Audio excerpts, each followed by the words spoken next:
In vista della prossima festività solenne di San Gerlando, giorno 25 febbraio, oggi si inaugura questo percorso con due qualificati interventi, un momento sicuramente importante anche per la Chiesa Agrigentina,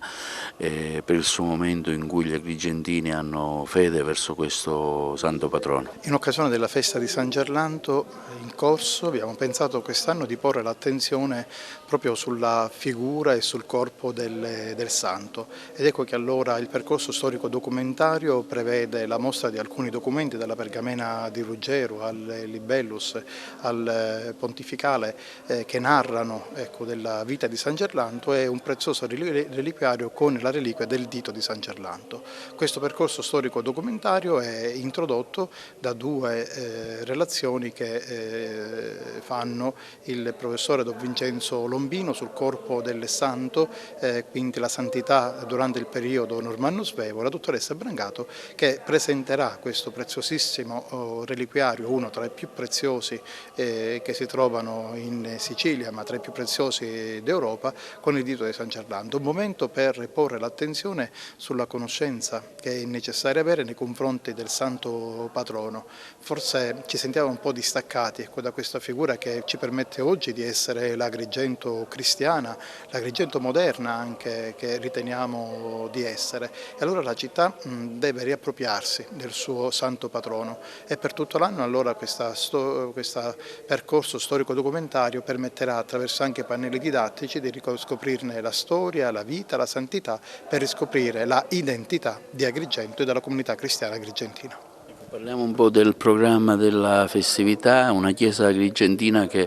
si mobilita ogni anno per festeggiare appunto il santo patrono della città. Ha detto bene, una chiesa agrigentina, perché è la festa non solo della città ma è la festa anche della diocesi. È in questi giorni che ci preparano al 25 il busto reliquiario, che è custodito stabilmente al museo, farà visita ad alcune città della nostra diocesi, già a Cammarata, Villaggio Mosè, la parrocchia del Cuore Immacolato di Maria, Lucca Sicola ed Aragona.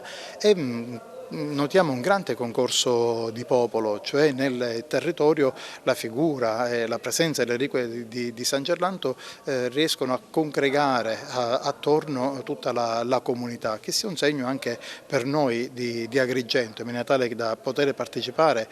sabato 22 alla processione di San Gerlando, che partirà dalla cattedrale alle ore 16, farà sosta alla Basilica dell'Immacolata per celebrare la messa alle 18 e ritornare in cattedrale, e la processione sarà fatta con le reliquie di San Gerlando, non una statua, un voler riconsegnare alla città il suo santo, perché questa città possa ancora una volta risollevarsi e risorgere. Sono previste altre iniziative? Avremo lunedì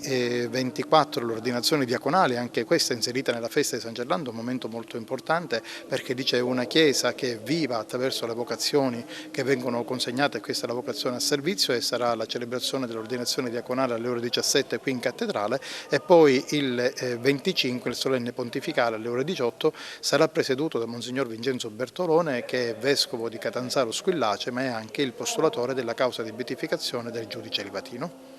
Un momento importante anche per i ragazzi della nostra città: domenica alle ore 16 fino alle ore 17:30 un laboratorio storico sulla figura, le figure di San Gerlando. Lo faremo al Museo Diocesano in via Duomo 96 con una merenda medievale e i giochi medievali. Sarà anche questo un momento molto importante per avvicinare i ragazzi e le famiglie alla figura di San Gerlando.